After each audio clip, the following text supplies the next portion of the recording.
Hello everyone. आज हम लोग अधिशोषण के सिद्धांत समझेंगे, थ्योरीज ऑफ कैटालिसिस। हमें कुल 3 सिद्धांत पढ़ने हैं। पहला है माध्यमिक यौगिक सिद्धांत, इंटरमीडिएट कंपाउंड थ्योरी। दूसरा है अधिशोषण सिद्धांत, एडजॉर्प्शन थ्योरी। और तीसरा है आधुनिक अधिशोषण सिद्धांत, मॉडर्न एडजॉर्प्शन थ्योरी। ये जो सिद्धांत है इसको संपर्क उत्प्रेरण का आधुनिक सिद्धांत भी कहते हैं। तो चलिए सबसे पहले समझते हैं माध्यमिक यौगिक सिद्धांत। इसको एक उदाहरण से समझते हैं। मान के चलिए ए और बी 2 अभिकारक हैं और X कोई उत्प्रेरक है। तो ये क्रिया किस प्रकार से होगी? तो इस सिद्धांत में कहा गया है कि उत्प्रेरक पहले किसी एक अभिकारक अणु से क्रिया करके एक माध्यमिक यौगिक बना लेता है। यहां हमने प्रदर्शित किया है A+X। ए है अभिकारक अणु, X है उत्प्रेरक। तो A+X पहले क्रिया करके एक माध्यमिक यौगिक बनाएगा AX। अब ये जो माध्यमिक यौगिक बना है ये दूसरे अभिकारक अणु से क्रिया करता है। दूसरा अभिकारक अणु हमने लिखा है B। तो ये जो माध्यमिक यौगिक बना है AX, ये इस B से क्रिया करेगा और उत्पाद में परिवर्तित होगा, AB बनाएगा और उत्पाद बना करके उत्प्रेरक के पृष्ठ से अलग हो जाएगा। और इस प्रकार ये जो उत्प्रेरक मुक्त हो गया ये पुनः अभिक्रिया में भाग लेगा और इसी क्रम को दोहराएगा। तो माध्यमिक यौगिक सिद्धांत के अनुसार उत्प्रेरक पहले किसी एक अभिकारक अणु से क्रिया करके माध्यमिक यौगिक बनाता है। फिर यह माध्यमिक यौगिक दूसरे अभिकारक अणु से क्रिया करके उत्प्रेरक के पृष्ठ से अलग हो जाता है और उत्पाद में परिवर्तित हो जाता है। और इस प्रकार मुक्त हुआ उत्प्रेरक पुनः अभिक्रिया में भाग लेता है और यह क्रम निरंतर चलते रहता है। दूसरा सिद्धांत है अधिशोषण सिद्धांत, एडजॉर्प्शन थ्योरी। यह सिद्धांत ठोस और विसमान उत्प्रेरण की क्रियाविधि को स्पष्ट करता है। अर्थात उत्प्रेरक ठोस अवस्था में होगा और जो अभिकारक अणु हैं वो गैसीय अवस्था में या द्रव अवस्था में हो सकते हैं। तो इस प्रकार ये विषमांगी उत्प्रेरण का उदाहरण है। और चूंकि उत्प्रेरक की भौतिक अवस्था ठोस है तो हम कहते हैं कि यह ठोस और विषमान उत्प्रेरण की क्रियाविधि को स्पष्ट करता है। तो यह वस्तुनिष्ठ प्रश्न के रूप में एमपी बोर्ड में कई बार पूछा गया है। खाली स्थान के रूप में पूछा जाता है कि अधिशोषण सिद्धांत खाली स्थान उत्प्रेरण की क्रियाविधि को स्पष्ट करता है। तो ठोस और विसमान उत्प्रेरण की क्रियाविधि को स्पष्ट करता है। हम जानते हैं कि ठोस की सतह पर मुक्त संयोजकताएं होती हैं। तो यहां उत्प्रेरक ठोस अवस्था में है, इसके पृष्ठ पर मुक्त संयोजकताएं होंगी। अभिकारक अणु उन मुक्त संयोजकताओं को संतुष्ट करने के लिए पृष्ठ के ऊपर सांद्रित हो जाएंगे, पृष्ठ के ऊपर सांद्रण बढ़ जाएगा और इस प्रकार द्रव्य अनुपाती क्रिया नियम के अनुसार अभिक्रिया की दर बढ़ जाएगी। इसके पहले वाले अध्याय में हम लोगों ने द्रव्य अनुपाती क्रिया नियम पढ़ा है कि किसी रासायनिक अभिक्रिया की दर अभिकारकों के मोलर सांद्रण के गुणनफल के समानुपाती होती है। तो जब ठोस की सतह पर अधिशोषण होगा तो सतह पर अभिकारक अणुओं का सांद्रण बढ़ जाएगा और द्रव्य अनुपाती क्रिया नियम के अनुसार अभिक्रिया की दर बढ़ जाएगी। अब तीसरा है आधुनिक अधिशोषण सिद्धांत, मॉडर्न एडजॉर्प्शन थ्योरी। इस सिद्धांत में ऊपर वाले दोनों सिद्धांत की बातों को समाहित किया गया है। अर्थात यह सिद्धांत मानता है कि अधिशोषण भी होता है और माध्यमिक यौगिक भी बनता है।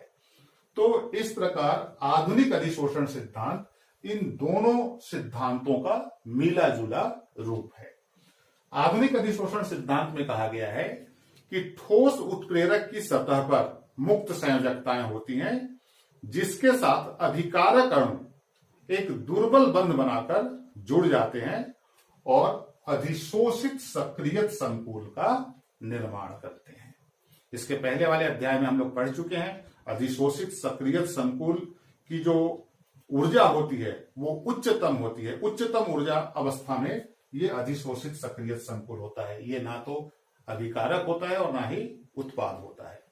तो अभिकारक अणु उत्प्रेरक के पृष्ठ पर उपस्थित मुक्त संयोजकताओं के साथ बंध बनाकर अधिशोषित सक्रिय संकुल का निर्माण करते हैं। यह अधिशोषित सक्रिय संकुल अत्यधिक उच्च ऊर्जा की अवस्था में होने के कारण शीघ्र विघटित हो जाता है और उत्पाद में परिवर्तित हो जाता है, और इस प्रकार उत्प्रेरक यहां पृथक हो जाता है। और ये जो उत्प्रेरक पृथक होगा वह पुनः अभिक्रिया में भाग लेगा और इसी क्रम को दोहराएगा।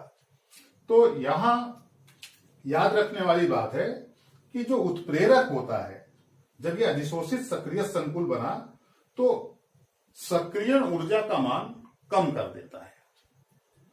हम जानते हैं कि न्यूनतम सक्रियण ऊर्जा वाली अभिक्रियाएं तीव्र गति से संपन्न होती हैं।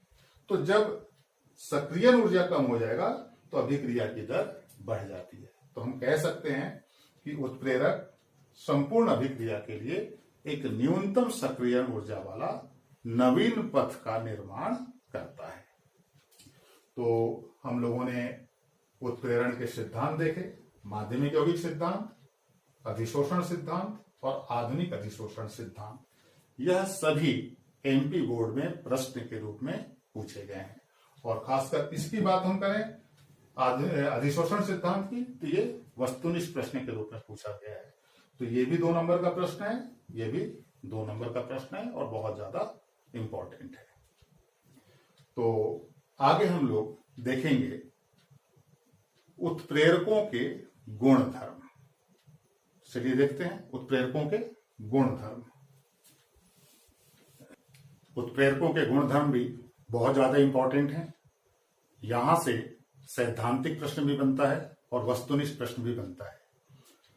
कोई 2 गुण धर्म लिखने के लिए आएगा तो ये सैद्धांतिक प्रश्न हो गया 2 नंबर का, और जितने भी पॉइंट हम लोग देखेंगे उन सब पर वस्तुनिष्ठ प्रश्न बनता है। तो सबसे पहले देखते हैं,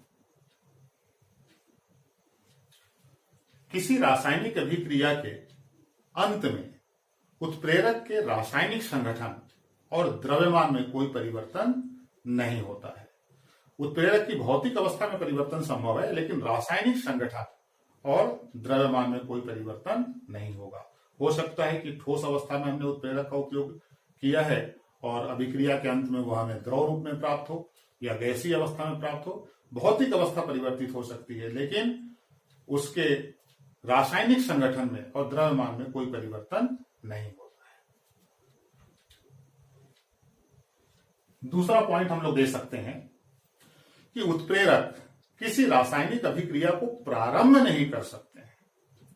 उत्प्रेरक केवल रासायनिक अभिक्रिया की दर में परिवर्तन कर सकते हैं। अभिक्रिया की दर को बढ़ा भी सकते हैं, घटा भी सकते हैं, लेकिन अभिक्रिया को प्रारंभ नहीं कर सकते हैं। तीसरा पॉइंट, उत्क्रमणीय अभिक्रियाओं के बारे में हम जानते हैं कि उनमें शीघ्र साम्य स्थापित हो जाता है। तो उत्प्रेरक किसी उत्क्रमणीय अभिक्रिया की साम्यावस्था को प्रभावित नहीं करते हैं। उदाहरण के लिए अमोनिया निर्माण की हैबर विधि में नाइट्रोजन और हाइड्रोजन अभिकारक हैं, आयरन यहां पर उत्प्रेरक है और यहां बनता है NH3। यह अभिक्रिया उत्क्रमणीय अभिक्रिया है और यहां साम्यावस्था स्थापित हो जाती है।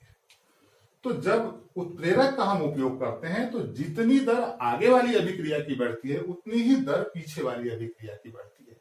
तो जब अग्र अभिक्रिया और पश्च अभिक्रिया की दर में समान रूप से वृद्धि होगी तो साम्यावस्था पर कोई प्रभाव नहीं पड़ेगा। तो हम कह सकते हैं कि उत्प्रेरक किसी उत्क्रमणीय अभिक्रिया की साम्यावस्था को प्रभावित नहीं करते हैं। चौथा पॉइंट है, उत्प्रेरक की एक निश्चित मात्रा ही संपूर्ण अभिक्रिया को उत्प्रेरित करने के लिए पर्याप्त होती है। अर्थात उत्प्रेरक की मात्रा बढ़ाने या घटाने से अभिक्रिया की दर पर कोई प्रभाव नहीं पड़ता है। एक निश्चित मात्रा उत्प्रेरक की होती है जो संपूर्ण अभिक्रिया को उत्प्रेरित करने के लिए पर्याप्त होती है।